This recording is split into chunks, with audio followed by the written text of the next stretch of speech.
Kim toshimiz kim? O'zing madad bergin.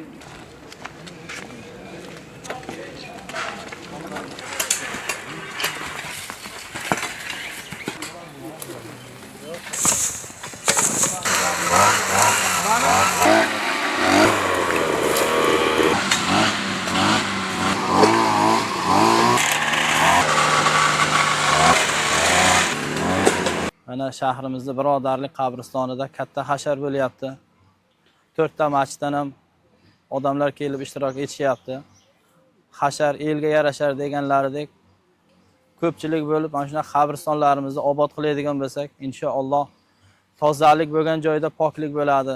Hadislarda keladiki, an-nazofatu minal iymon, poklik iymondandir. Mana shuna qabrlarimizni, qabristonlarimizni obod qiladigan bo'lsak, inshaalloh maqsadga muvofiq bo'ladi.